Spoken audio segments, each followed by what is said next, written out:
So I'm going to do some appendices. So here we go. Let me share this. And I think I already accidentally did one of them twice, but oh well. So these are relaxation techniques. I got to find where I'm at. Box breathing. Box breathing exercises inviting your inner beloved. Box breathing is a simple, powerful technique for calming the mind and centering yourself on an ideal way to open chapter one on making an invitation to your inner self and your inner beloved. This practice can help you create a gentle, receptive space for self connection and loving kindness. So, the box breathing instructions include finding your space, sitting comfortably with your back supported and feet on the floor, or lie down if you prefer. Place one hand on your chest and another on your belly to feel your breath. Set your intention. Before you begin, silently set the intention to invite your inner beloved, the wise, loving presence within you to join this moment. You might say to yourself, I am opening myself to my inner beloved. Visualize the box. Imagine a gentle glowing square in your mind's eye. Inside of each of the side of the box represents a phase of your breath. Inhale slowly through your nose to a count of four, tracing up one side of the box, imagining a warmth of and loving energy.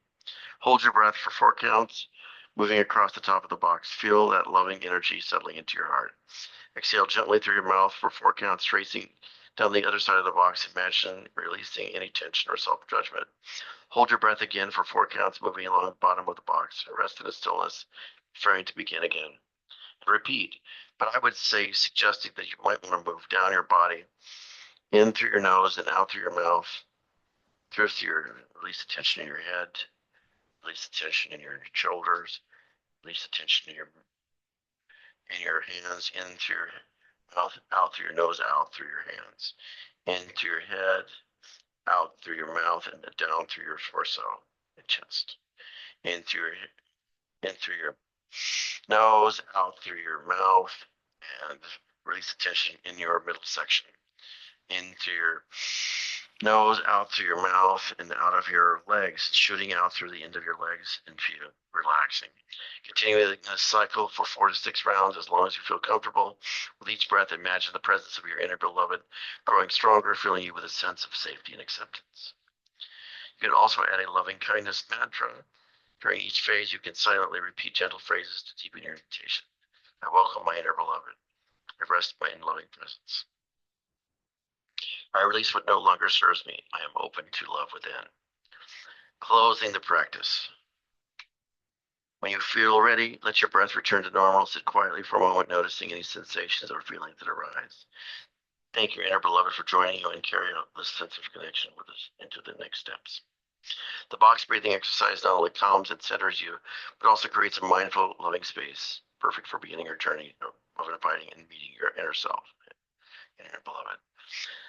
Meditation is a simple guide. I'm not trying to do anything complete. Meditation could be an entire book, it could be an entire course, 10-week course, whatever. However, this is just kind of a get you in the mindset. Maybe there's other ideas you can use later.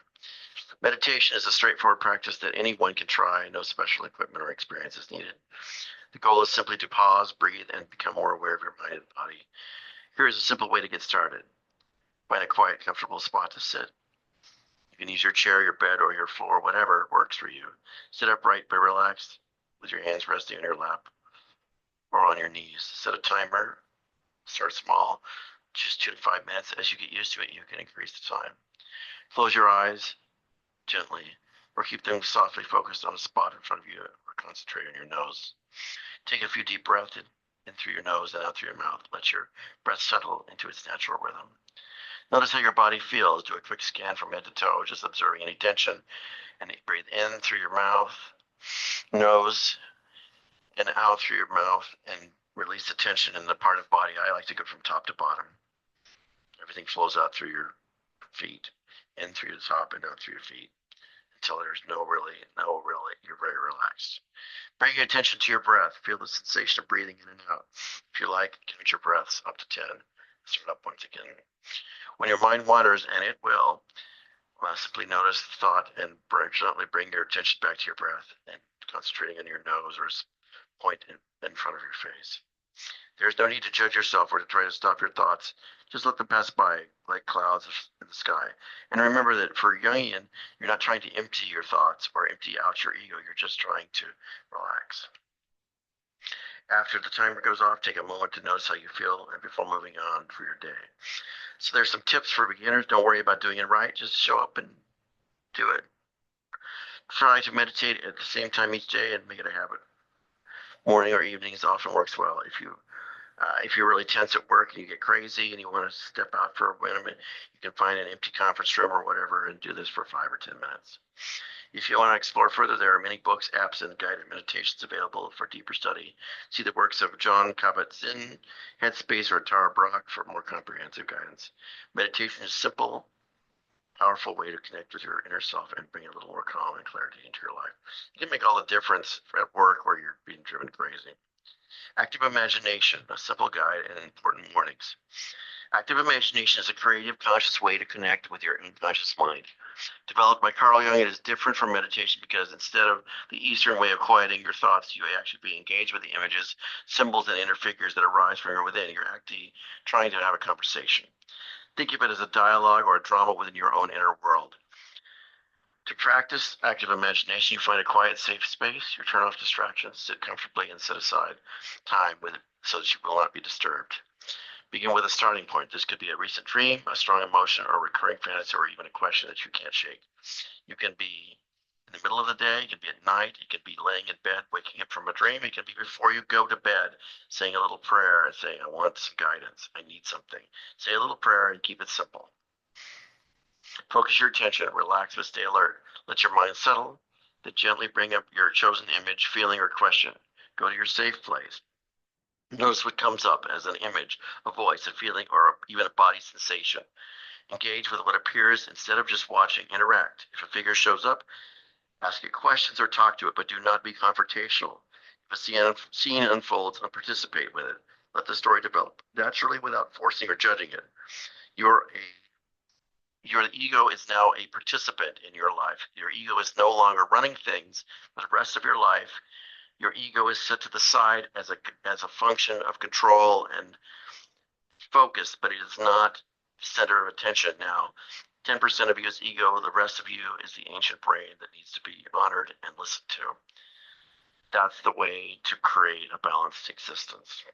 Reflect on the meaning afterward. Think about what the images or interactions might mean to you. Sometimes insights are immediate, other times they unfold over days or weeks. I would tend to do either drawing or journaling. Journaling is what most therapists say you should do.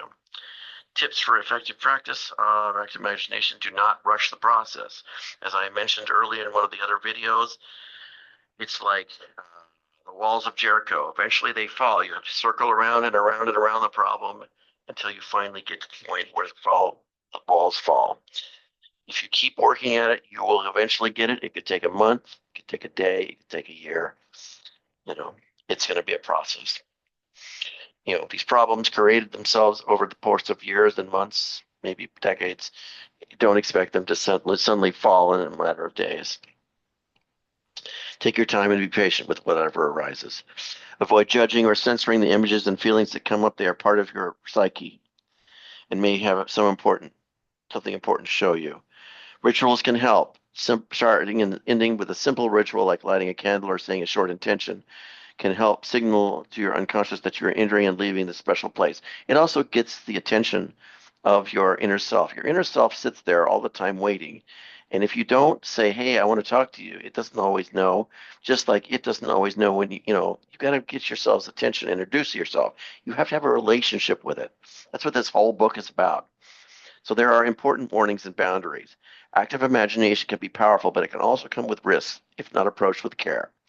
Don't use living people as inner figures. This can blur the boundaries between your inner world and reality, leading to confusion or projection. If somebody comes to you in your real life that you are currently in a relationship with, whether it's your boss or your lover or whatever, or a friend, just ask them, say, hey, can you come as something else so that I don't project onto you? And 99% of the time, the figure will say, oh yeah, sure, let me come out as Joe, instead. Watch for emotional intensity. Sometimes strong or disturbing feelings and images may arise. If you feel overwhelmed, stop the process and ground yourself in a go for a walk, talk to a friend, or do something physical. Beware of over-identification. Don't let yourself get taken over by any other figure, especially those who feel negative, controlling, or demonic. Remember that you are both the observer and the participant. Maintain your conscious awareness and sense of self. If something asks to take over, do not let it. Although I will say that I have sometimes let it just because I knew that I couldn't do it myself. But that's a very dangerous thing to do. And I think that I have a real talent for this, and I'm not sure that you do. So I would be really careful about anything that asks to take over control of you. This can be a red flag for most therapists. Nevertheless, sometimes if you let something take over for a while, you can learn from it. But mostly what you might learn is that it takes over and screws everything up. You know, we get fired because something else is in charge of you right now and you do something stupid. Don't use active imagination as a substitute for therapy. If you have a history of trauma or serious mental health concerns, or if a process becomes too intense or confusing, seek support from a qualified therapist. Absolutely. I have never done this myself personally, but if you start going crazy, go see a therapist. And if you can't afford a therapist, just stop. Maybe have a friend help you. You can have them read this book and see what they can do. Ground yourself afterwards. Always finish with a grounding practice. Stretch, drink water, or do something routine and return to your consciousness. And I deliberately wanted to write this section on further study. Active imagination is a deep and rewarding practice. Let's see where we are here.